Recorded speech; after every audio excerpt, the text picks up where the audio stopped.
Warning, you are listening to an adult podcast talking about adult topics. You have definitely been warned.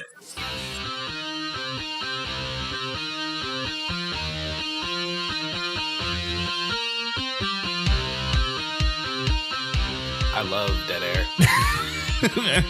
Nerd. Oh. Hey, everybody. Welcome to a next episode of Hoppy Craftsmen. Really, Nate likes dead air, so thanks for joining us this week. I like dead air and awkward openings.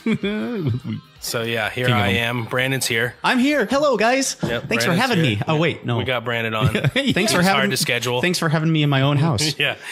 We're here for hours. I'm hard to schedule? Yeah, exactly. No, we've been waiting forever. I know. Yeah, I have such a busy life, you know. Exactly. I'm not the one that's married with kids.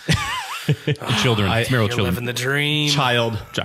Living the dream. I was saying that plurally because both of you have wives and kids. Little rugrats. Yeah.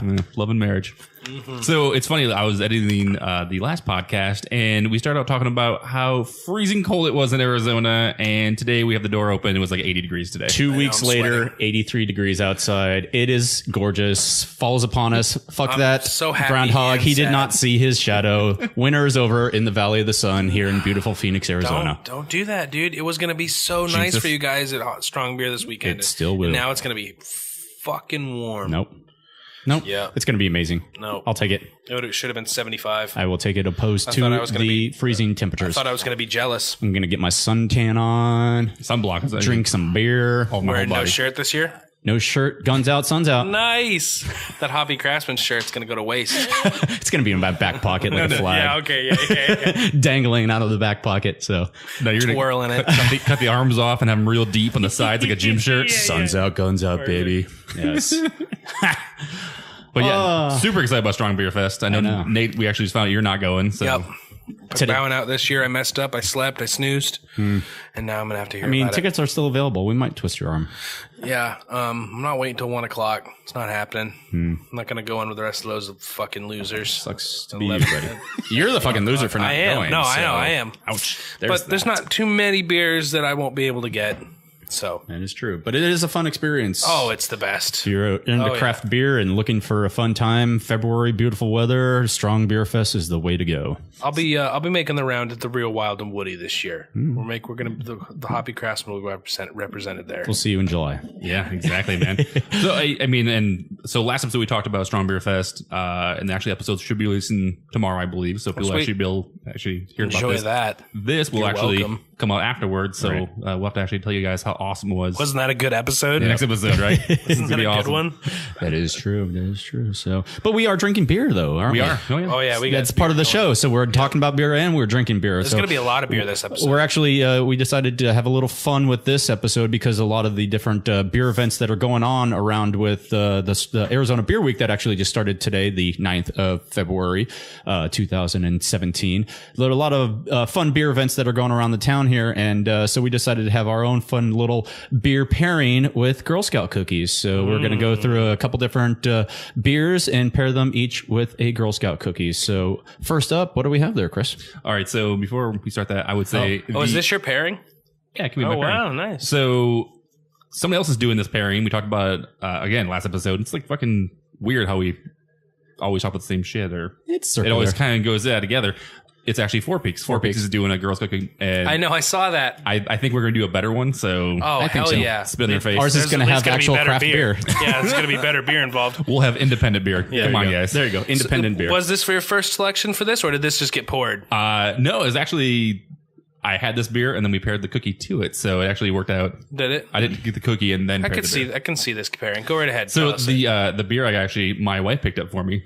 Thank you. Oh, so nice. Actually, I asked her if she'd stop and get me beer or if I should just go after dinner, and she didn't understand me. I thought I was meeting her there for dinner. Oh my gosh! And then I was like, "Yeah, we can do that." Unfortunately, they don't serve food at this establishment, so we didn't actually get food. But I was like, "Oh no, we totally turned this into a dinner and movie." This is amazing. There you go. See you there. She wasn't down for it. But she picked up Rent House's, their New England IPA. She said that they actually just named it, like an hour before she even bought it. Did they? I think so. Nice. It's called the Happy Camp.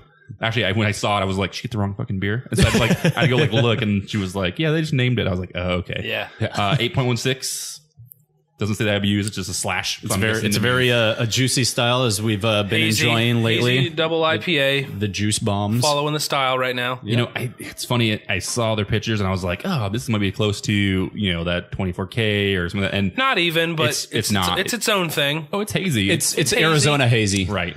I've still yet to taste anything as juicy like that. I mean, don't get me wrong. Did we have a dirty tap water that was pretty dang good? The Orange Tango Jam. Yeah, that was a pretty nice beer. It's funny. I'm just expecting everything to be to that level at this point. No, and for sure. I keep wanting to find. This is really good though. It's really tropical. I mean, that way it's juicy. It's good. And these New England IPAs, I don't mean if any of our listeners, I mean, that's weird to say, people who will listen to this podcast, but if they've ever had Maine Beer Company, you know, they're in New England, they make a lot of these IPAs, and these are in the same style and just same style of those kind of beers, and they're really good. They're good IPAs, and they're, like I said, they're cloudy, but it's a nice hoppy beer.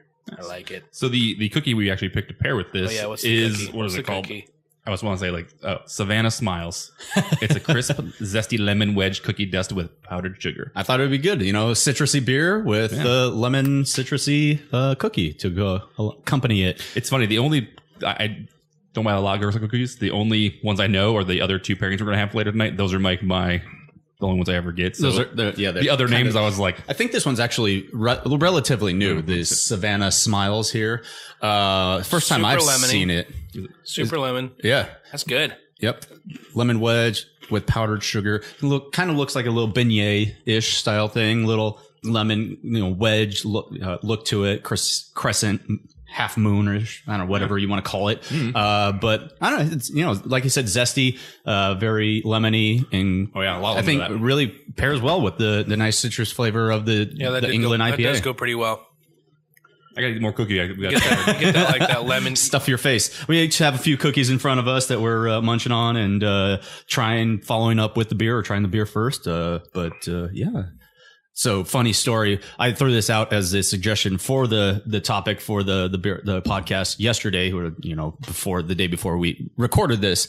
And so I was like, they sell the Girl Scout cookies out in front of every store, and I was so adamant about I'll just go pick them up right after work. Well, I ended up running late at work, and the store that I normally go to, the Girl Scout cookies had already packed up shop after that. And I was so pissed off. I was like, son of a bitch, I got to get these cookies. I said I was going to get them. So I drove around for the next hour to every grocery store in the subsequent area, looking in front of the store to see if the Girl Scout cookies were out there being sold. My gosh. I could not find them. Dedication. So I was like, I was getting so irritated. I finally thought to myself, what if there's an app for this? There's got to be an app for this, a Girl Scout cookie finder. Lo and behold, log into iTunes. There is a Girl Scout cookie app finder. I downloaded it, pulled it up, and actually the Walmart right across the street from where I live, they were selling Girl Scout cookies between 6 and 8 last night. Wow. Ran over there, picked them up. It was fucking awesome.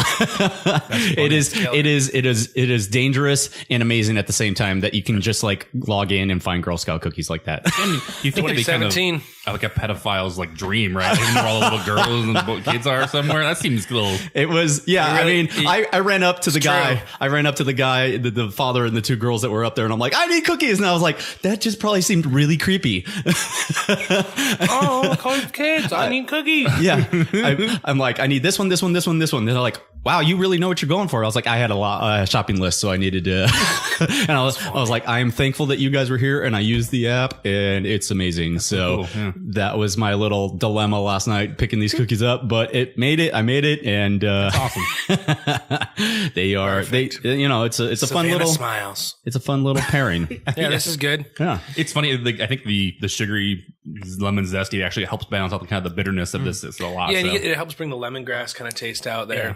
But yeah, no, it's good. And unfortunately, it says enlarged to show detail. I was hoping it was that big. The cookie on the back of the box is a lot larger. It really is enlarged to show detail. Just squint. Yeah. Need my glasses so you can see it better. Yeah, it goes good with that beer. Get your readers out. The Happy Camp from Red House Brewing. In their 32-ounce crowler. Yep, the crowler. My wife was a little sticker price shocked when she bought the 2 growlers. She doesn't realize how good beer, good beer costs, I should say. My wife's so trained. She was like, they were priced really good. I was like, I know. I need to. She knows how expensive this gets. One other time she bought me beer like that, because usually I'm just purchasing it and not telling her. Yeah. Is when she was at Brass Tap. I can't remember what she even bought. Do you remember what she got me? I don't remember off the top of my head. It was something super rare that they had on tap, and I was like, "Yeah, just give me a growler of that." And she was like, "Oh, okay." Not even thinking about it, and they said yes because I thought they were going to say no. They filled it for it was like a $60 growler. Holy shit! Normally a growler fill $15-$20. Yeah. Holy shit! She was a little surprised. I was like, "Oh yeah."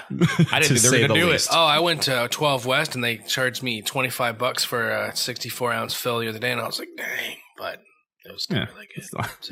But yeah, no, my mistake is I always send my wife to get my beer. Oh, it always is that. So she sees. She learns. Yep, she knows the prices. She knows the game. So yeah, 8.6. It's good conditioning. It is. It is. That's a good double IPA. I like that. Very good. So what's in the news, guys? Anything good? Ooh, the news. One of the things I want to talk about is this Barely Beer Barons.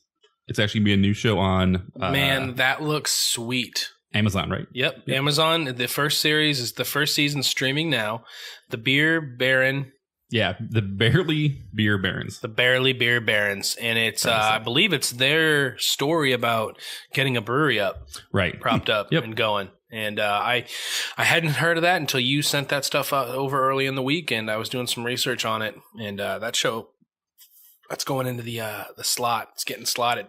What channel did you say it's on? It's Amazon Original. It's on Amazon, so it's streaming Prime. Yep. First season's available now. Nice. Yeah, it looks awesome. So, and that's the thing is, like, I'm so happy this came out because, I mean, I loved watching Dogfishes when they were on the air. Right. Yeah, hopefully it's like that, right? Well, the Brewdog has their own TV show as well on, what was it, the GQ or whatever, but, like, nobody has that channel. Well, I think it's canceled now. I don't believe they're doing it anymore. The Brewdogs one. Oh, but yeah, that's too bad. Yeah, Elvis and Elvis? Same with the Dogfish one. That one's not getting done anymore. So there's not a ton of shows out there. Yeah. But yeah, that one looks sweet. Very cool. Yeah, so we got, again, something to watch, something to actually see on, the show. Yeah, so, no, I was interesting to see. I was checking that. I was checking out that link after you sent it, and yeah, I want to watch that show. Yeah, three friends find their path to brewery ownership and the promise of fresh craft beer for their San Bernardino, California-based brewery. Mm-hmm. And it's basically chronicles their whole. And that sounds bad. Dream of basically dreaming up the brewery, then actually go through the whole process of being a business and everything else. So that's pretty awesome. Yep. And I imagine Amazon made the series. Yeah, you're right. So I'm excited about that. Right now it's almost like the streaming providers, so like Netflix and Hulu and Amazon, they are putting out way better content than any of the regular cable stations are doing. Well, they give things like this a stage to actually be watched on and actually seen. So it's cool that big NBC's not going to make this show, right? Well, know what I mean? Right. They're Amazon can actually make these shows. They do safe shows. They can actually give it an opportunity and a low enough budget to go out there and to see what they can make with it, and it's awesome. So I'm looking forward to watching that. Barely Beer Barons. You can also check them out at barelybeersshow.com. Wow. Yeah. Try saying that later in the show. We were worried about our P's and now worried about our B's. That's why I said it earlier, so that way later on it wouldn't be like Barely Beer Barons. Barely Beer Barons. Unique New York. Yeah, so that one looks good. Nice. We got a new beer here. We do. Uh-oh. I missed this one, though. Okay. We are still finishing up our other ones. I thought I just staged that there, so I didn't mean for it to be segued so quickly. Yeah, but, dude, I have a cookie still. My bad. Oh, sorry. Finish up that other cookie before we segue into change another palettes. News topic. Yeah. My beer has been kind of aging and warming up because it's a little bit better at room temperature as opposed to frosty cold. Even those Europeans would get along. Some stouts are better warm, so when we talk about this in a little bit, they're cask ales. I was gonna say you should talk about we were talking about before the show about your story that we actually. Well, it was an interesting story that I was reading about actually earlier today, and it was just on the Motley Fool. I don't go to that website too often, but you'll never guess, Chris. You'll never guess who's jumped into the craft beer business. Nate, who would that be? I don't know. Walmart. Walmart. Yep. Wah, wah. I know you guys are blown away. And it is on Fool.com under Motley Fool. The Motley Fool, you'll never guess who's jumped into craft beer business. It's about Walmart getting in and making their own craft beer for these guys to for people to try. I mean, hey, it's an interesting article, and we'll make sure the link's included with the post show. But it's an interesting article to see how the craft beer is done in 2016 as far as growth and percentages amongst beer, Boston Beer, Samuel Adams, Anheuser, these Shock Top, these mainstream craft bunny ears in the air craft beers I see 'em. that are still considered craft beers as this article would put it by the consumer, considered to be a craft beer. Right. And, but it's still, it says, these companies like I said about Anheuser-Busch's craft beer brands, they're slow. They're growing a lot slower than they were. Brands that are, Dogfish Head, they're still showing great growth, still showing double percentage growth. So it's one of those articles that has to be taken with a grain of salt as far as, is the craft beer industry in trouble? A certain craft beer industry is certainly in trouble. The fake craft beer industry is in dear trouble, I'm sure. Well, I mean, that's the thing with craft beer people is that it's not like it's the common public. You can't just like pull the wool over most people's eyes. Yeah. People that are in craft beer know about craft beer and they like it and they follow it. And so when somebody gets bought up, they're not like, oh, I'm just going to keep drinking this unless I really like the beer. Unless they know that, there's, they want to know who's doing the jobs, who's brewing the beer. Right. They want to know, is it still supporting local? Then you can keep me. There's still people that are trying to pull that off with, getting bought out. But regardless, this is about, this article goes into that, but it also goes into the fact that Walmart has teamed with WX Brands, which describes itself as an exclusive brands of wine and beer and spirits retailer for around the world. So anyway, they're brewing up the Cat's Away IPA, their After Party Pale Ale, the California only Pacific Drift, and a 12-pack of the Walmart Craft Brew sells for about $13. Wow. Yeah. So, it's in there doing it under the moniker of Trouble Brewing. And hey, like I said, Walmart's certainly going to go into that automatic category of not real craft beer. Right. But hey, if you're shopping at Walmart, you might be going for Bud Light anyway. So maybe this shows you that there is another option. Maybe you're like, oh, whatever. I don't know. It's certainly it's a kind of a joke. It's kind of funny, but right. I mean, it depends on the good the beers are. Hey, that's the thing. Who the hell am I? Well, it could be good beer. Well, but it also could be bad beer. Yeah. And then when people that would want to drink. At 13, you said how much? $13, $14 a six pack? $13 for a 12-pack, actually. A 12-pack. Wow, that's still pretty cheap. Good, buddy. Right, so I mean, the idea would be maybe they try to get people like, oh, here's craft beer, try it, and then it's fucking horrible, so then they go back to freaking drinking their swill, right? So I mean, it could be a ploy to do that too. It's not like how Costco, right? Because I was wondering the same thing. It's Kirkland, right? Kirkland brand, which is brewed by Gordon Biersch, right? Yeah. But I mean, that's how they're getting their craft beer name out there, sort of thing. But I think also some places in California, actually, it is Carl Strauss actually brews their beers too.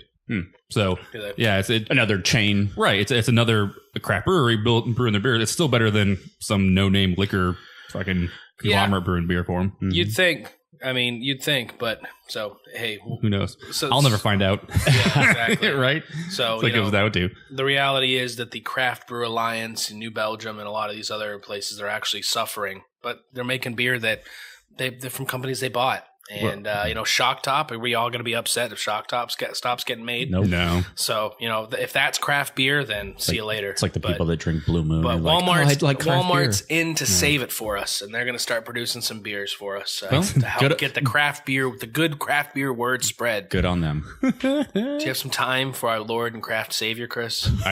Not right now. Walmart will be having that. We'll be singing that gospel to you. Oh, thank you. Yeah. No, thank you. What? No, the Cat's Away IPA, man. Sounds delicious. I like the Pacific Rim. If they start doing what Costco, if they start doing what Costco started doing, because Costco is now selling variety packs of Stone at a reasonable price compared to their Kirkland brand, right? And it's like, if I'm gonna buy beer, why wouldn't I just buy this Stone variety pack as opposed to this Kirkland variety pack? And so they're almost shooting themselves in the foot by allowing the selling of that craft beer in their, right next to their beer. Yeah. Well, that's the thing is, I mean, I pick up a 22 pack of Stone Cali Belgique for $22, $23 from friggin' Costco. Yeah. No, it was amazing. Absolutely. Well, Costco's the shit though, and they make great pizza. And churros, I hear. One other piece in this article said, there are, as of right now, or at least in 2016, there are over 5,000 U.S. craft breweries in existence today. So that number, I'm sure, will only... Does it say 5,000? It says, yep, even though there are more than 5,000 U.S. craft breweries in existence today. Craft breweries. I'll Google that, but I was under the impression last time. I thought it was 7,000 actually. Is it? Well, and that so call it 7.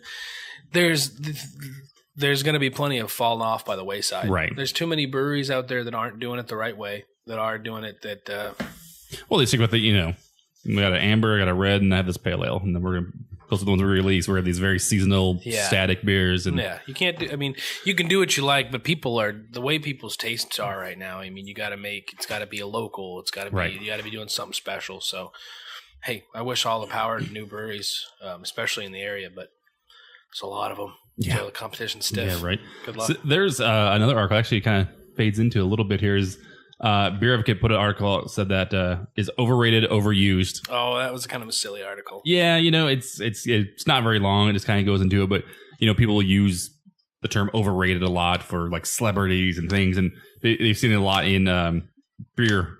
Basically, they're overrated in beer, and they basically just wanted to say that everybody's taste is subjective, and they want to kind of like even though you think it's overrated, doesn't mean it is. Mm-hmm. So I mean. Yeah, I read the article. I mean, it was. I suppose people are pretty fucking negative. Right. I think that's the way most people are. But it's a little. I don't know. It seemed a little. Is it like in response to people lining up for days for Pliny the Younger? I don't even think it has anything to do with it. It has Pliny the Younger. It has to do with all these beers in California that just get dropped on a dime. They have people lining up around the brewery, right? And they have people lining up around breweries in Vermont. Mm-hmm. You have people lining up at breweries all across the United States to get beers that are good, but that not are traveling great. By name. Right. They're traveling by name and opinion, and no, fuck that. Some of them are great. Some of them are great and worth every last minute you stand. But if you don't know, is it considered an overrated beer? Yeah, well, I don't think the word overrated is being used too much enough to write an article about it. But you know what? I'm just one guy.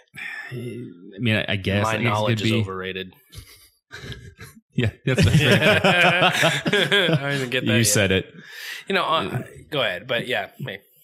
No, I mean, I agree with you. I think that I don't think it's being really thrown around. It could be that people are mad because they aren't getting those beers or whatever. That's what it is. I mean, if it's anything, it's you see people who go crazy about the beer being a piece of shit. They probably haven't had a chance to get it very much. Right. I know I feel that kind of butthurt on a regular basis. Yeah. I get upset. There's another, and it actually brings to mind, I was reading earlier in the week, I can't remember who wrote it or where it was from, but it was basically talking about how you can actually, the Wayback Internet or whatever, you can actually go look at the older versions of the internet web pages and stuff, right? Right. Can't remember what it's called. You can archive.com, but you can look at archived versions of websites. Yeah. And so they were talking about Beer Advocate, and they're talking about how the top 100 beers, right? And so they're basically in 2001, the top rated beer was I think Duvel 12 or what, it was those kind of Duvel and Rogue was on there and some other people. A lot of foreign beers, I imagine.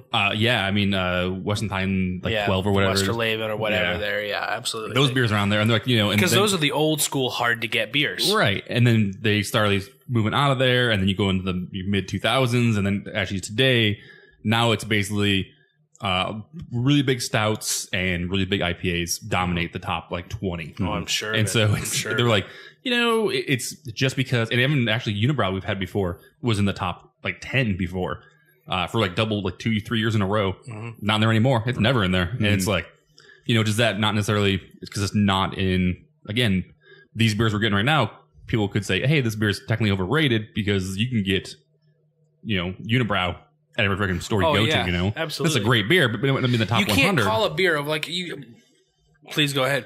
No. I don't think you can call a beer overrated just because you can't get it. Right. You know what I mean? I've got, like I said, we went to that, we went in California and we went to Monkish and all them, and those guys do fucking day of releases.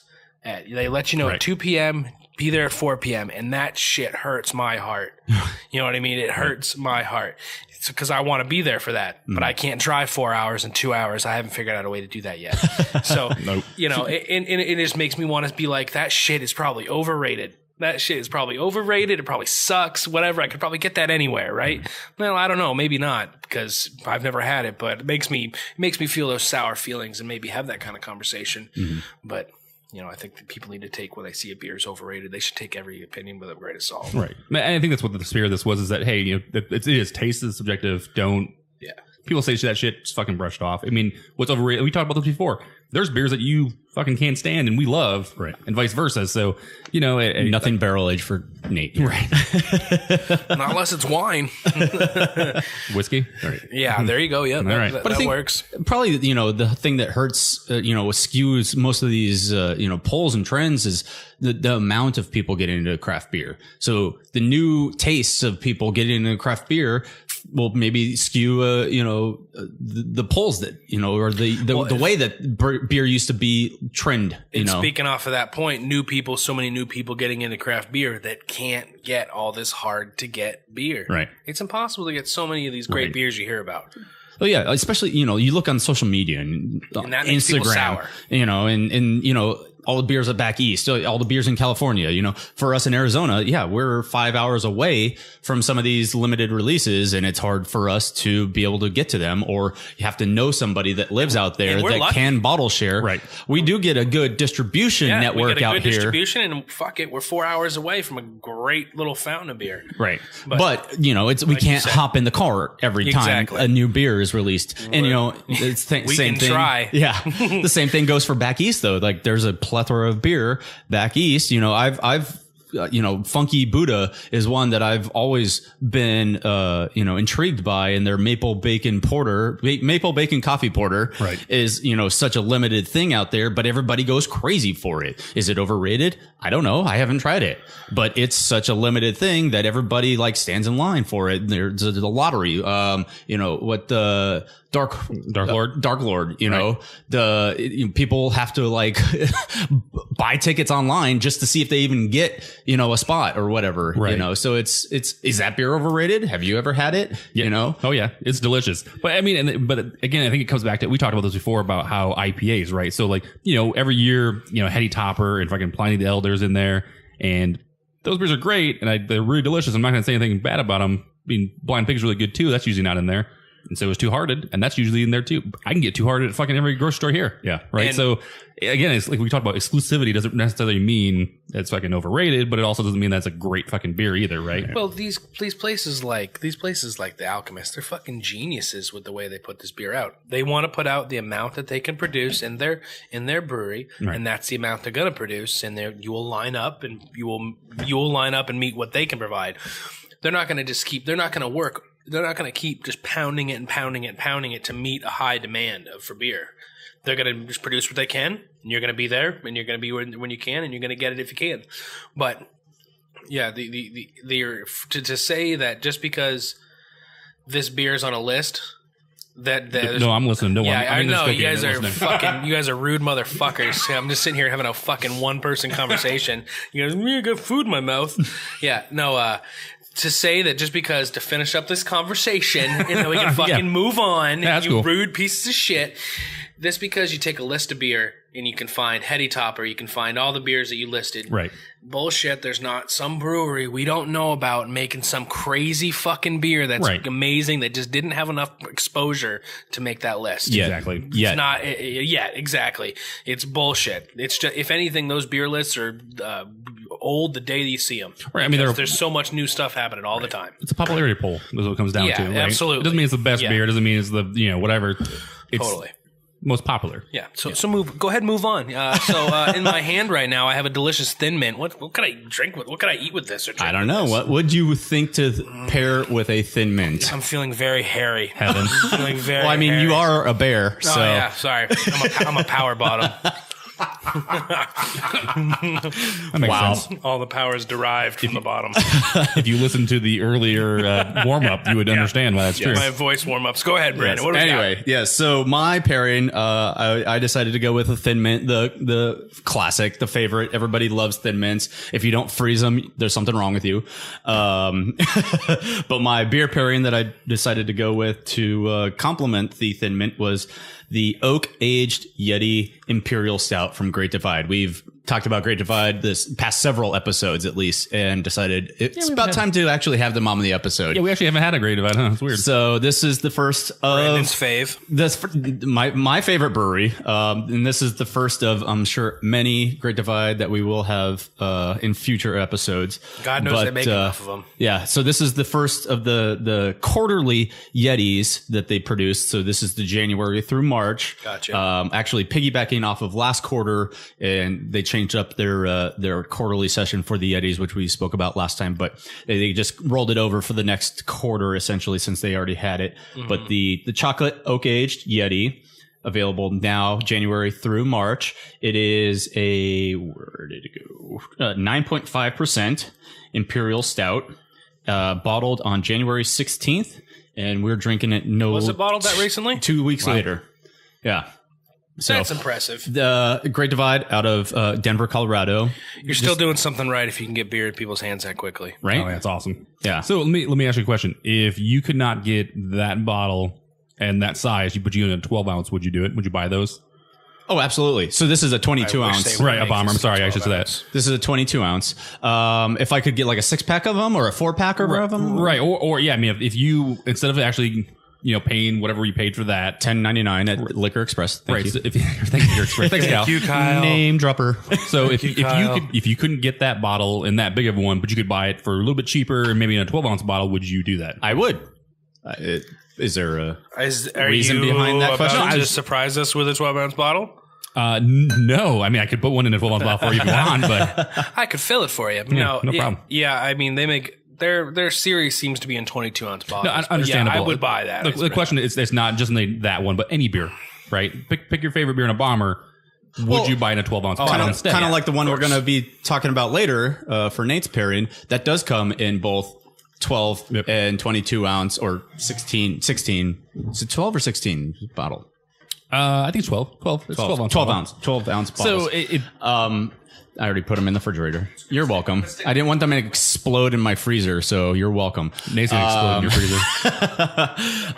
No, I mean, I feel like however a beer comes, if I like the beer, I'd purchase the beer regardless of how much you get within the bottle or can, or however it comes. Well, I mean, the idea, the thought is like, so a giant bomber like that technically there's more beer in it for sure, right?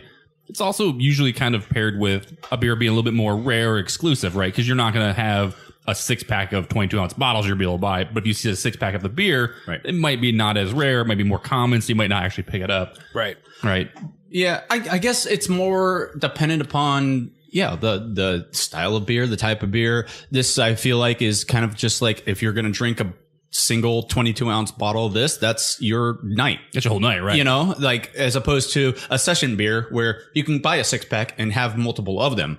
So it's kind of like the same thing. It's like, do you want to have multiple, 6-packs, 6 bottles of the same beer, but drink that beer, 6, however many times or whatever. You can spread it out a little bit longer. Or have one bomber of beer that you have to finish when you open it. So I mean, that's an interesting question, conundrum. So the reason I bring it up is Draft Magazine actually had an article about more breweries are starting to tend to actually move towards the 12 ounce bottle instead of 22 ounce bottles. And for the reasons we just talked about. I mean, that's actually the last reason you just said there, that you could drink it in one sitting instead of having to I don't really want to open this. I can't drink this whole thing tonight by myself. Right. Well, with a 12 ounce bottle, it's 12 ounces. It's not a big deal. You could drink it and then go down. And so that's kind of the idea that, also it's easier to actually, they can spread out their amount that they actually allocate to, whatever that run is over more bottles and 12. And so more people could actually get access to those beers. Sure.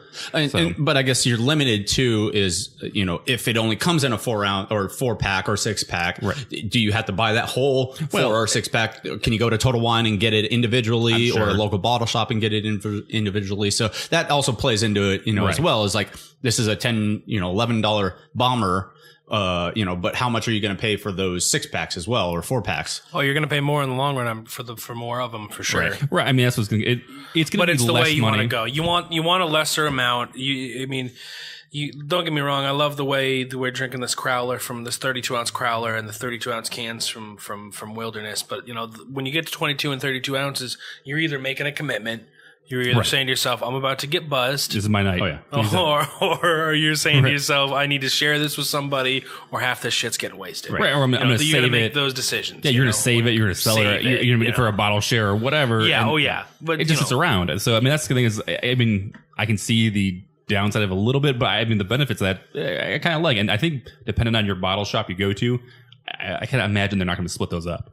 It makes just more sense. Oh, yeah. Right? A lot of these breweries, the brew shops, Jesus. No brew shops. Beer shops, a lot of these beer shops do split them up like that. So yeah. Did we have tasting notes from you guys on this Thin Mint concoction here? Because I fucking hate Thin Mint, so I'm probably not the right guy to discuss this one with. So this is the best part. You hate Thin Mints, and that's a barrel-aged beer. So but I like the oak-aged Yeti, and it's a good beer. They've always made a good beer. I got a cookie in my mouth. I can't. Yes. So you guys are going to have to do the tasting notes on this one. This is actually the beer that I had sitting out on the counter because I feel like, especially with this Yeti line, the warmer it gets, the better it tastes. So more of a room temperature, it just brings out those notes a lot better. So especially the coffee, the espresso, which is my absolute favorite stout beer. Espresso. Stop it. Too bad. I do have a 2015 in there that I thought about doing for the pairing with the Thin Mints, but I felt like the chocolate, since it is in season right now, would go good with the Thin Mint. It kind of... Go ahead. I was just going to say the chocolate is super good, and the coffee bean is really good on it too. And it's the reason I like it is because that barrel aging is not overpowering. Oh, absolutely. It just provides a really good taste to it. It's not crazy boozy in my mouth, and it's still 9.5%. The fact that it's an imperial stout, you don't feel like it's a 9.5%. I love coffee, so it really gives that good coffee taste and chocolate. So I think that's really good, and I do like it warm. And actually, the reason I went with the chocolate with the Thin Mint, the peppermint, is actually kind of a tribute, the throwback to our first episode where Chris and I had the Ken Schmidt. Oh yeah, which was a chocolate peppermint beer. Yep. Nice. And it just seemed so good. It just seemed appropriate. So good. So it seemed like a natural pairing. Thin Mint, chocolate, delicious. Yeah, no, that was a good beer. Good call. Yeah, I like it. I mean, I think it was. I almost thought it was the oak aged actually, because I taste a little bit more oak kind of to it, but it's the chocolate. It's chocolate oak aged, so I get more. Yeah, I mean, I'm getting more oak, maybe because of the chocolate of the cookie too. So it kind of balances it out, and then it's on oak chips. Oak chips and cocoa nibs. You can't go wrong. I mean, again, I know Bren, we make fun being hard on for Great Divide. It is a good beer. I love the Yeti is probably one of my favorite beers ever too. My car key has I believe bottle opener on it. I mean, right in front of my microphone, there's an I believe sticker. I really want to figure out how to steal one of those wooden signs with the Yeti that's all furry on it. That's Yeti. Or you can just buy one. We'll just have to go and make you one. No, I want to steal one. No, let's steal it. All right. Where were? Oh God, the Whole Foods up off of North 101. Remember when we had to go to the crate store to go find crates, or the container store for Christmas? Yep. We stopped by Whole Foods because we were not going Christmas shopping without drinking. Right, exactly. There was one of those Yeti placards with the fuzzy Yeti sticking out of the metal. And there's nobody just hanging around. There's nobody there. Should have stolen it. You could have took it. Should have. Nobody would know it was us. Mistake. It's like every other glass that I have in my cabinet of glassware. Never bought. Yeah. Nate knows something about that. Guys. What? Nate with his little sticky fingers. Yeah. I throw it all to my sister. She's usually the one that's like, here's my purse. Perfect. She knows me too well that she's always, especially when we go to Great Divide, the Yeti little snifter glasses are fucking awesome. Yeah. No, that's a good cup. So what else is happening, guys? What's going on, Brandon? You caught me with a mouthful. Oh, man. Oh, my God. Caught me with a mouthful. Anyway, so I guess the article that I just saw recently is the FDA, the Food and Drug Administration. The guys. FCA, FDA, whatever. You know, they're all regulating something nowadays. The FDA is cracking down on making sure that calories and what is it? No, the nutritional facts are on menus at all restaurants. Thank you, sir. No problem.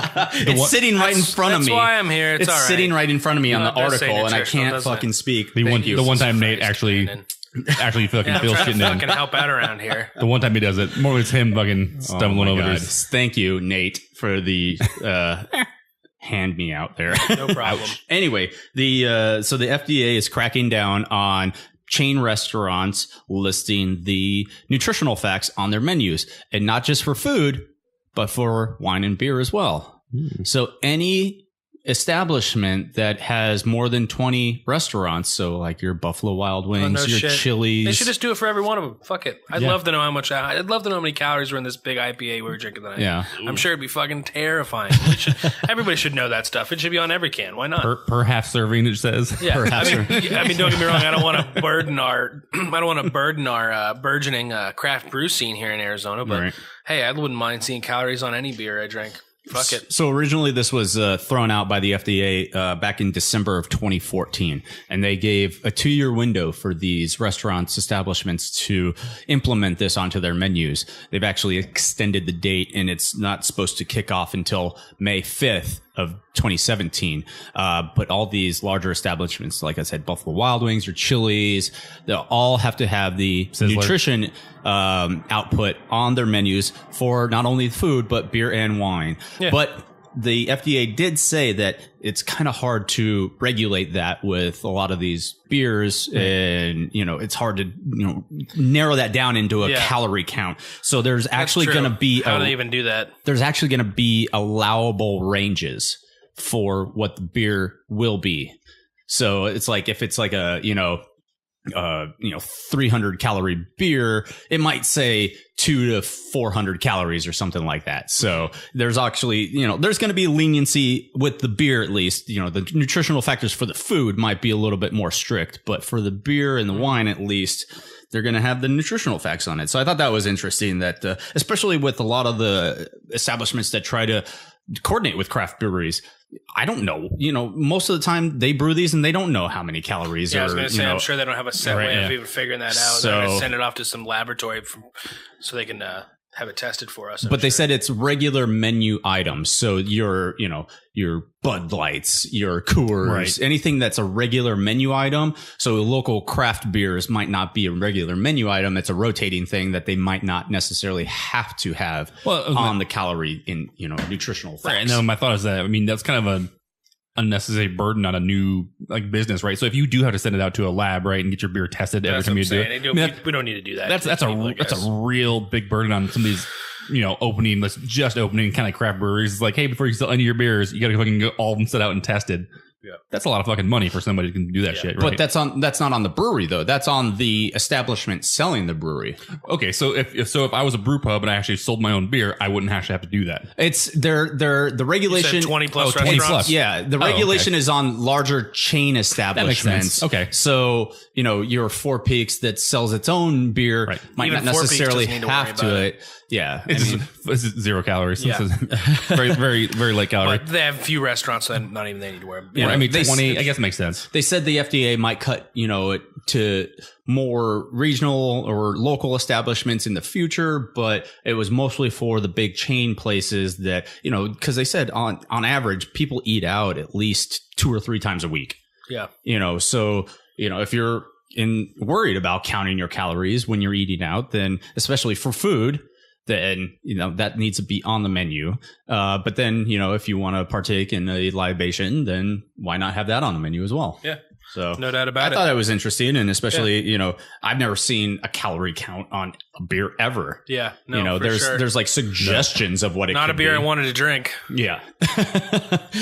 Michelob Ultra, exactly. Like 95 calories. It's like, you're drinking water. So, but otherwise, like any of the beers that we're having tonight, at least 300 calories.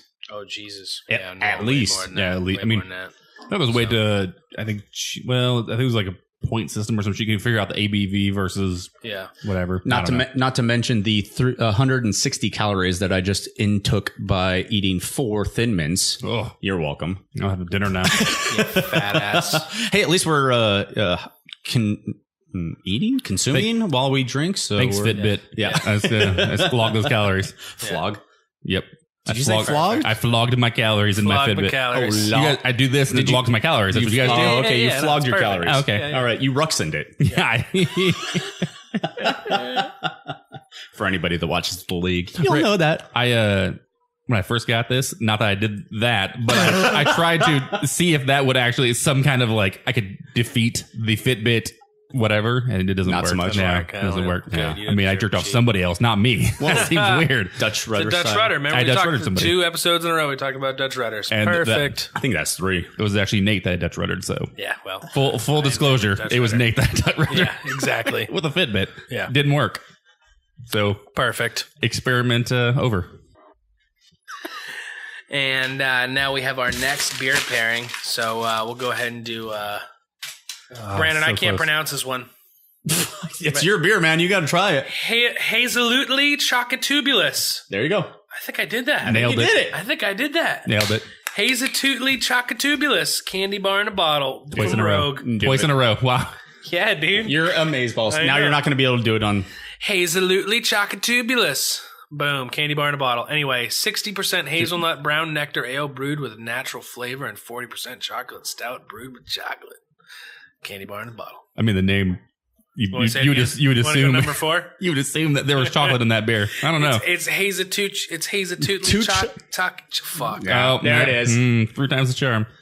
Dude, I'm not even gonna fucking try. It doesn't make a difference. Yeah. They actually did Instagram. Rogue did the other day was they usually do I think it's like a Wednesday thing where they actually do like a vote on Instagram. They go around the office and they'd be like, "Do you like this one or do you like this one?" And people vote. And it was this one versus the original. Whatever the fuck this is. Oh, the original hazelnut brown. Original hazelnut brown. That one won. The OG won. This one didn't win. So just let you guys know. Okay. Guess you Wait, which one won? the original. The original one of that. The hazelnut brown. Okay. The one that we're not drinking. All right. So we're drinking the Fuck it. rarer of the two. Yeah. there we go. The That's why I look at it. The Hazelutely Chocolobus. Chocotabulous. No. Say that with your mouth full. Hazalutely Choctabulous. That's it. There it is. Hazalutely Choctabulous. And why are we drinking this, Nate? Because we're Jesus, because we can talk. Because we're pairing it with our Samoas from the Girl Scout Company. The Girl Scout Company? Because that's what it is. It's a racket. It's got nothing to do with bettering little girls. Drug dealers. It's a company that wants to raise money. It's not some what's the word? Scholarship foundation. They're just get these kids peddling cookies. But anyway, It's better than peddling meth. I mean, that's what I did for Little League. different than peddling meth. It's kind of like crack, though. Yeah. To be honest with you. They're drug dealers. Yeah, it's just peddling cookies to fat people, and they're using little cute children to do it. You're welcome. So it's bullshit. It's all right. I'm heartless. I can just ignore them. Yeah, no. Oh yeah. Well, it's like like St. Mary's people with their little bell. Get a bigger bell. It's not gonna. And then stick it up your ass. Get a bigger bell, because you know what? I can't hear you, bitch. Merry Christmas. Anyway, the Samoas. The Samoas with the We're all going to hell. chocolate Yeah, that's all right. coconut, the graham cracker. So I don't know. This is my favorite. I feel cookie like of I all could of have them. done better. Oh yeah. This is my favorite. Yeah. I love this one. It's called something different. Fucking back east, right? Is there a different name for this? Oh It's not called Smalls. They're like yeah.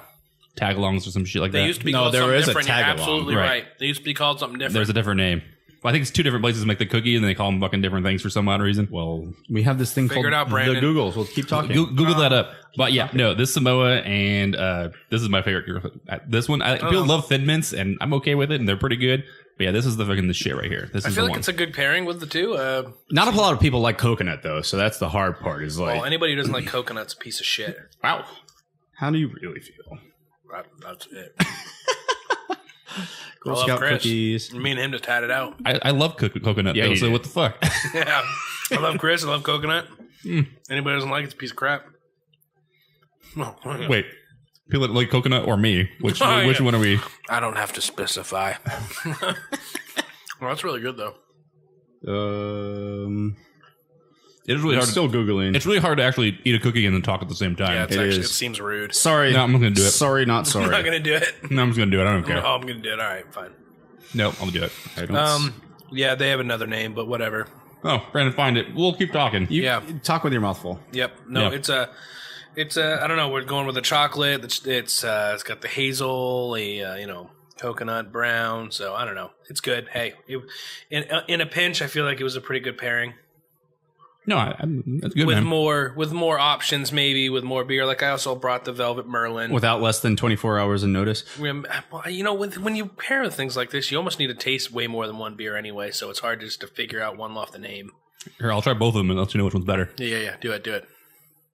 He's drinking it. He just took a sip. Yep. Oh, he's taking a long sip. He seems to be enjoying it. Actually, I like the second one better.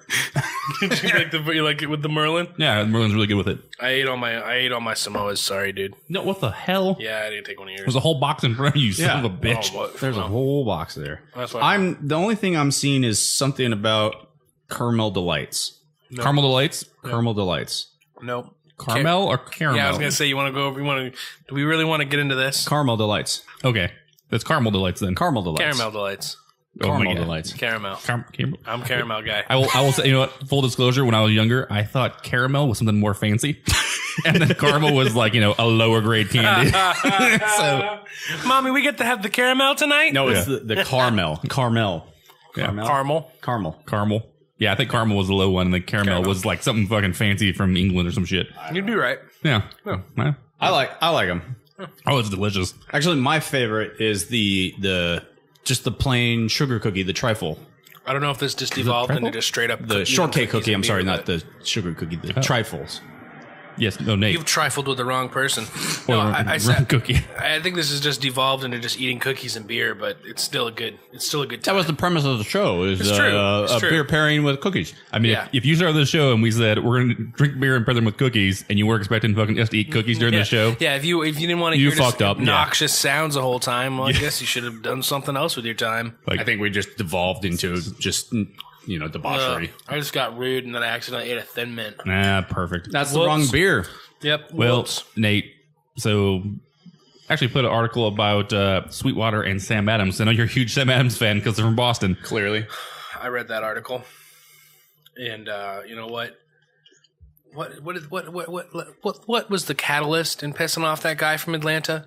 Oh, yes. Somebody from the Boston Globe wrote an article saying that they weren't fucking excited about watching a Super Bowl with the Falcons as the opponent. Yeah. And they were wrong. They were still wrong, but but the guy in this coming from a Patriots fan. This coming from a diehard Patriots fan, because it was still a great game. But any Falcons fans can suck it. But no, mainly sorry, Julio Jones. Yeah, actually, you know what? That's poor sportsmanship. I hope you guys are doing okay. That was rough. But regardless, this poor bastard in Atlanta read this article from the Boston Globe ripping on Atlanta being boring. And he decided he was selling no more Samuel Adams until after the game. Good call. It's a good choice. Even after the game? Yeah, and every New England fan high-fived him on the way in his store. Yeah, good call. Yeah. Good call, dude. So, yeah, he got a little petty. And he stopped selling New England's beer for a little bit there. He stopped selling Samuel Adams, to be perfectly honest. But nobody really is missing out. So, I mean, I like how the Sam Adams and Sweetwater played out online. Oh, excuse me. That's right. I apologize. I know that's how it started, right? That's right. But so I love that they actually kind of took that story and then they ran with it. Sweetwater saw that because they saw that Sweetwater was going to get pushed in an Atlanta brewery, I believe. Yeah, instead of the Sam Adams. Right. He put a big display, I think, out there for to go drink Sweetwater instead of Sam Adams, and Sweetwater tweeted. They tweeted. They tweeted back. Yeah. Did they twat it out? They twattered their Samuel Adams patrons. Yeah, they said, "Hey, Sam Adams beer, feeling a little deflated." Yeah. Oh, like a ball, like Tom Brady in a football. No, we all know. Wow. We all know. No, I don't think you did. No. Because that guy whoever that was, felt like they needed to make that joke for the 18th millionth time. And then Sam, yeah, right, it was original. Sam Adams replied back with, "Your joke's falling flat. Better Belichick yourself before you wreck yourself." That's right. Which that's fucking way better. That's the best thing the Boston Beer Company's done in about 15 years. Wow. They haven't even been around that long. Yeah, unfortunately, wow. I think they have. No, that's pretty funny. So yeah, it's kind of cool that they actually picked up something that some local business actually had some fucking beef, and they picked it up and kind of ran with it on Twitter and had a pseudo feud online or whatever. It's kind of fun. Hey, so we all won. Right. We all won. Yeah, and then the Patriots actually won. And the Falcons actually lost. Sam Adams is still drinking Coca-Cola, they said. Oh, yeah, that's right. Because Sam Adams is produced, Coca-Cola is produced somewhere there. Atlanta. They're in Atlanta. Oh, okay, yeah. Yeah, in Atlanta. Oh. There it is. It makes more sense now, huh? A light bulb just went off over my head. Literally. I saw it go off. Jesus.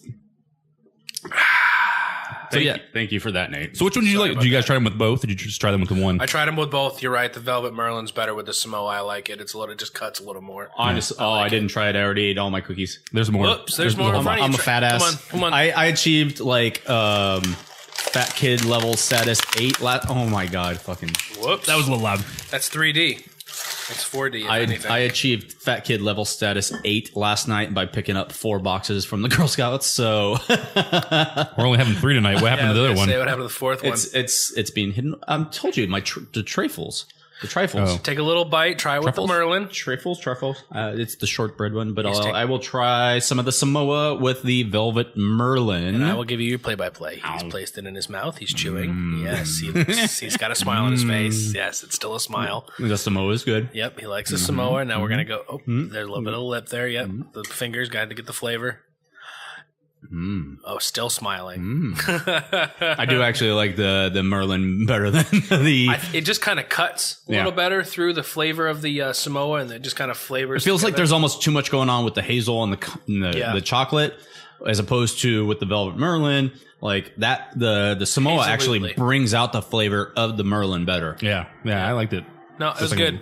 So that's why we actually have 2 beers in front of us. Yeah, because I wasn't sure. I missed the boat on that. I wasn't positive. So actually, there was another football bet between 2 breweries this weekend as well. What was that? Weekend. So Shipyard Brewing, which is in Portland, Maine, and then what up, Portland? Scufflaw. I don't know how you say their name. Scufflaw Brewing Company in Atlanta. They actually put up. I'm gonna say this is probably not the way that one's pronounced, but hey, keep going. Scuffla. They either win the award for the coolest brewery name, or that's not how it goes. But hey, Scuffla.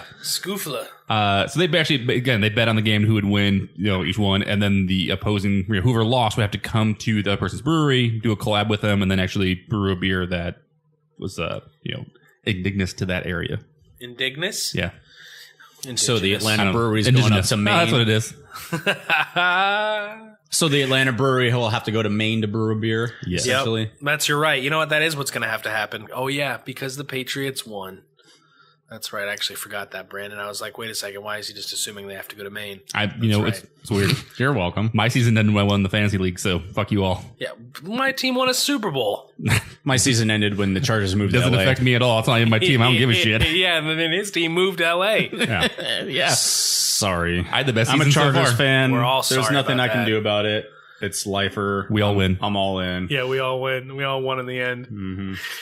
All right, hang on a second. I got to go pour a beer. Wow. So, local news, by the way. We got some local news. We do have some local news. Which news are you going to talk about? I want to talk about Sleepy Dog. All right, well, I can talk about the other one then. The other local news? Yeah.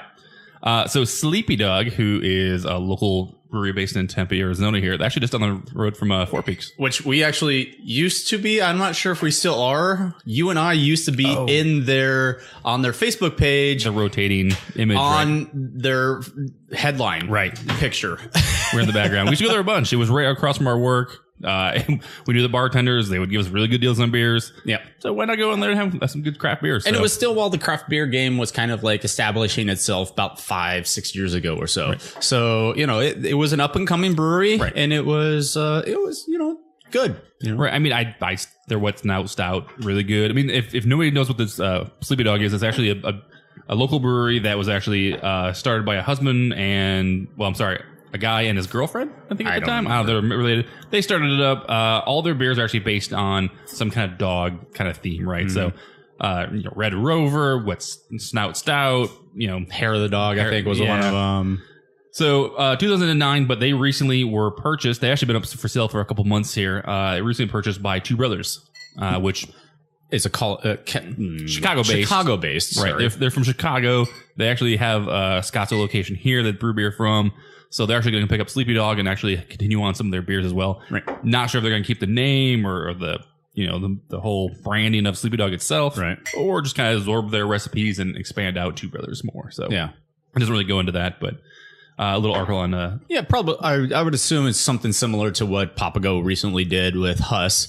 Just partnering with them to just get their name out there more. Papago only had one beer that they distributed, which was the Orange Blossom, and so now maybe Two Brothers bottles beers, so maybe now Sleepy Dog can start bottling beer. We kind of look at some of their beers in bottles back in Chicago, maybe, right? Get some of that stuff out back east, so it'd be kind of cool. Yeah. So good for them. I mean, again, at this point, it's better to see them get bought up by somebody that's, one, not big beer, and two, kind of local, and at the same time not like fade away, right? I mean, they're going to still be around, hopefully in some either just recipe or maybe still by the brand until Two Brothers gets bought out by Anheuser-Busch, kind of like Goose Is it better to fade out, or is it better to burn out or fade away? Is that like overrated or underused? Whoa! Actually, I just want to go back to that article real quick. As somebody who read that article, they do not plan to change the name of Sleepy Dog Brewery at this point. They want to keep everybody in place, and they want to do everything as it is right now. They just want to own it for them, because they apparently had been looking for a owner. Oh, okay. Yeah, They said they've been looking for. And now all that is to say, that's going to change. Right. I'm sorry, but there's no way in the next 2 years that's not going to become another Two Brothers location. In my uneducated opinion. Even if they don't. If Sleepy Dog doesn't actually do guest taps of Two Brothers there, right? I'm sure it'll be full of Two Brothers beer as it is, but I'm sure at some point you got to see a rebranding of that. Yeah. I mean, is that the last Sleepy Dog Brewery location in the Valley? They did move, I believe, to Gilbert. At one point, Santan over in Santan. But I don't know if that's not. No. So they're still at the original location, not really brewing a lot, but, still doing their staples. Still, I've seen them on tap at Brass Tap before, so they're still getting around. They've never made a deer. They've never made a beer that blew me away. I mean, that's my own personal taste. No, I they agree. make plenty of good beer. I'm sure the beer's good. It's not amazing. It's not great beer. It's not something I'm going to seek out. We went there a lot because it was convenient. It really was. It was exactly. We were right on the corner from our work, so we went there and had some beers after work, and it was a convenient work thing. So I kind of placed in a heart for that, but. I mean, you're probably right. At some point, we went to the one in Santan. I went there for dinner one night, and it was just poorly run. I mean, that's the thing. You'll never come back after something like that if it really is that bad. Right. I mean, it reminded me it should have been a bar rescue. Is what it should have came down to, because it was just fucking waitresses and bartenders fucking just hanging out and drinking and fucking coming checking they came to check us like twice the whole time. We had to fucking go to the bar and get our own fucking beers. It was just bad. So we never went back, and I can't imagine that wasn't fucking par for the course. Yeah, absolutely. So that's exactly the kind of problem. Hopefully, Two Brothers picks them up, and I mean they don't serve food at this location in Tempe. Really? Okay. But maybe they'll expand out and they'll do some more. So we'll see. For sure. Good for them. Yep. While I was gone for the majority of the reading of that article, I was pouring a new beer. Another new beer. A new beer that has nothing to do with our tasting. From Nate's favorite brewery. It's at least one of my best. It's one of the best in the Valley. I'm sorry. It's still no, it's true. They're making a lot of great beer, and it's just they make beer I want to taste. So they made this is from Wilderness, and Chris brought the double IPA from Wren House. Yes. So I went ahead and had my wife score me this 32-ounce double IPA. She's your drug dealer. Yep. She's a pusher. Enabler. Way to go. She's an enabler, Caitlin. We appreciate it, though. Yeah, thanks. Double tropical IPA. Now, they did this beer with a member of the Cardinals, I believe, last year as a tropical IPA, and this is the double. It's hazy. It is hazy, juicy. as F. I haven't tasted it, but it looks good. Taste it. Tell me how it flows over your tongue. It's super good, and it's 100% Galaxy hops. Better than the Tango? Better than the Tango. The Orange Tango? Oh, yeah. I don't know. I mean, I don't know about that, but... I'm this dark beer. I have to drink this first and then cleanse my palate, and then I'll drink that. Yeah, I'm still finishing up this nutmeg thing over here. Honestly, this hazelnut. Chris, I think Chris will get some flavors of the 24K out of that. I mean, it's really good. I don't have any details on this. Bear with me for just a moment. They just released it today, which is again the beginning of our Arizona Beer Week out here. So this was a special collaboration that they did in honor to kick off the Arizona Beer Week. Yep. So I'm sure that we might see this on tap at the Strong Beer Festival, which Nate's not going to. Well, they also I mean, and I was confused when he actually had it because they said they were going to tap it tonight, but they're actually going to release it in cans on Saturday. Yeah. So I figured you couldn't get it. Yeah, they're going to release a growler or anything. They weren't going to allow fills, but they did. So apparently they did. Maybe they made more than they were expecting. The Double Tropical Storm. It's an 8.5% ABV. It's a collaboration with home brewer and Arizona Cardinal Jared Valdir. Single hopped, 5.5 pounds per barrel. It's a double IPA and it's 100% Australian grown. Galaxy hops. It's freaking good. It's got a bold bouquet to it. Like the sniff, the nose to it is when you stick it in there. And oh my god! When you really get in there, you get the oranges. You get the oranges big time. That is. You need to get in on that. That is floral. See the look on your little face. That is floral, but I mean you get the oranges real big time. I mean, it is a tropical, juicy beer. Wow, that smells awesome. Yeah, that is fantastic. That rivals that 24 karat. To be honest with you, like not in color, not in color, but I mean like the smoothness, the citrus flavor to it, like that rivals. It is a juicy beer. It is a really juicy beer. So, damn. I would say the only difference between this and maybe that the 24K juice is the mouthfeel. This was a little lighter in the body. The 24K juice is a little heavier. Yeah, maybe a little more bready. Could be what they added to it. Yeah, I mean, 24 felt like you're drinking pulp, right? But a little thicker. This is really good though. I mean, this is amazing. It definitely is a very bitter tangerine, like orangey flavor to it. It's amazing. Mm-hmm. No, it's a good beer. It's super good, and double IPAs are my dream come true anyway. But this one's a really good one. And like I said, you can't see through it. Not going to happen. Thick, hazy beer, juicy smelling. Take a picture like of I me said, with it so that people can see. You almost get a picture straight of the just when juice. Just juice. When you really smell it, it's just like it just smells like orange juice for a second. So I'm sorry. Who teamed up with them for this? This guy's a home brewery. He's an Arizona Cardinal. Right. Jared Valdir. Jared Valdir. Oh, okay. So I was like, because he did the original. He did the original tropical IPA with them, and now they came back and did a double because the last one is fucking awesome too. So he actually in 2016 entered the National Homebrew Competition and won first place in the American Pale Ale category. He's no joke. I follow him on Instagram now. He's got a sweet little setup at home, and he likes to brew beer, and he looks awesome. So cool. Yeah. Oh yeah, man. It's great. It's awesome. The people that are into homebrew like that. He actually said his first beer was Corona. Hey, my first beer was Miller Lite, man. Right. Fuck it. Shit happens. Oof. You got to start somewhere. Right.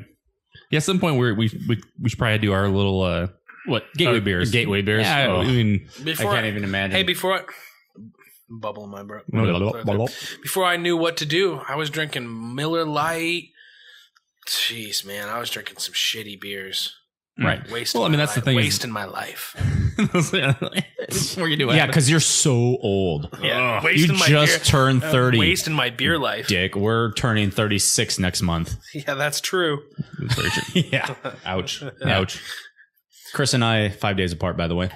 Brothers from another mother. So Brandon's a little bit older than me. 5 days. 5 days older. He's 5 days older. I wouldn't look it though. No. Yep. No. I have the gray hair.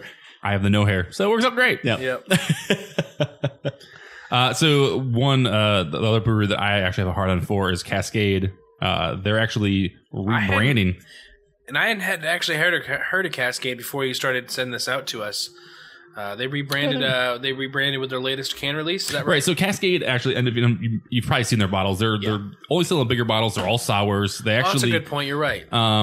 The normal logo, if you've seen it before, and they don't actually mention this article to show it at all. It's basically like a solid color, and it's a circle, and they actually have like, was it a couple barrels in it with a wagon, back of a wagon. Okay. It's very like generic looking. I know I saw them in the past before I knew who they were. Never even thought to buy their beers, or never actually even looked at them. So with this, actually, they're kind of updated. They're actually gonna help point out some of their different tiers, as they call them, of beer. So certain ones will actually have a different tier system. Yeah. Depending on that stuff. So this is, was it tier 3, April? So new graphic. It's actually pretty cool looking. It actually gives a little bit more notes about what the beer's about. Because the other one's really plain. I was going to say there's probably a lot more information on there because it's already, it's that classic style you're seeing a lot more of. But yeah, it's definitely a way more informative. Yeah, I mean, they're old. Here, I'll show you. I'll show you a picture of it, Nate. Here, look at this. If you've seen it before, it's literally a That's right. I was going to say, I know Cascade. Right. Okay, it's a very, very, very generic logo. There, I mean, even on the the information about the beer. It literally says the style and then it was aged in barrels and what year it was. And that's it. Yeah. So no, I forgot. It was a super bland looking bottle. And they must have been making great beer because that was a shitty logo. oh yeah. So hopefully they brought the logo up to the beer standard there. Why are you flopping your boobs up when you bring in the logo bringing up up? the float. Bring that up a little bit. Gravity. Want to direct your Gravity eyes. is a bitch. Yeah. 100% true. So yeah, no. Hopefully they're making. Hopefully, I imagine they were making good beer with how bad that logo was before because that one's pretty sweet. Cascade, if you don't know who they are, I mean, they're... I know they're out of Portland, Oregon. Right. That's about it. They are probably one of the first pioneers of barrel-aged sour beers. Oh, okay. I mean, they're if That sounds you good. talk about like sour beers, they're like the pinnacle of sour beers. Their bottles that you buy, $25 up. Yeah. Everything's aged at least a year in oak Yeah. barrels. So Serious stuff. yeah, it's very serious. 1998 when they were founded, so been around for a little bit. You know, They were due for a swap then. They were due Right. for a change. Yep. So Yeah, good call. Happy to see this. Like I said, more information about the beer, more information about what tier it is, a little bit more like tasty notes, those kind of things. Yep. So That's awesome. I love Cascade. Yeah, it looks that's it. That logo's a step up for sure. A lot more. So, well, guys. Yep. Anything else? We got more beer to drink. Else. So I know that we've got. Go ahead. I was gonna say I know we've got strong beer this. We've got strong beer this weekend, and we've got Arizona Beer Week in general. So by the time people hear this, they'll have already enjoyed it. But hopefully, people are getting out and enjoying Strong Beer Week and really taking in because there's some crazy good stuff going on all throughout Lots the of valley. events. Get out to Tucson if you can too. Tucson, anything local, especially, we've mentioned it on the prior show. One of the events going on tonight actually is at Oso Brewery, which is doing their donut and beer pairing. That would be amazing. They posted a picture on their Instagram that they partnered with Bosa Donuts, local there you go. donut shop, and just like 50 boxes of donuts that they were bringing in to the location tonight for all their pairings. So it looked amazing. And speaking of which, Oso is opening their 4th establishment later this year. How many really they've got? That'll be the 4th. It'll be the 4th. I know the one at Arcadia. The one in Arcadia. There's one up in North Scottsdale off Frank Lloyd Wright. Okay. There was the one in PV. Right, that's the one that I didn't know of either. I actually saw that. I was really? in the Paradise Valley one. I didn't realize there one. Oh, okay, wow, no kidding. And then now they're opening a 4th in Gilbert. Right. So and Oso doesn't only brew beer, but they also have a distillery. Right. So they have their own gin and vodka lines. Yeah, Oso's no joke. So I'm sure they're gonna make it fucking. And Oso, OHSO, stands for the Outrageous Homebrewers Social Outpost. Just so you're aware. Perfect. So Oso. I feel like I'm a Nazi, some kind of like, well, the fact, some kind of like socialism, like organization, right? Well, the fact that they opened their original establishment in an old sausage factory, the German sausage factory. Oh, okay, yeah. The one in Arcadia used to be a German sausage. It's not there anymore. No, it's Oso now. That's what that used to be. Yeah. Well, no, it was the German corner. That was next door. German corner or quarter, I can't remember. And then the sausage factory next door. The same guy owned both of them. I used to go to the German corner and actually play darts. It was dead. They had 2 German beers and 1 Bud Light. That was it. Yeah. I'm glad it's gone. Yeah, I'm glad it's gone. It's now It's Oso. gone, and I'm happy. Yep. And we are constant contributors of Oso. And we've given them a little bit of money. Yeah. I'll probably be there in a few weeks for the old 36th. Nice. That's right. We'll be there. Good food, man. Yep. Oh yeah. Good food. Good beer food. Hitting up to Tortoise too, right? That's the plans. Wandering Tortoise, which is a new establishment that is just a craft beer bar. 24, I believe, handles on tap. Actually hosting a tap takeover tonight of Modern Times, which that's the first name drop of Modern Times we've had tonight, actually. Yeah.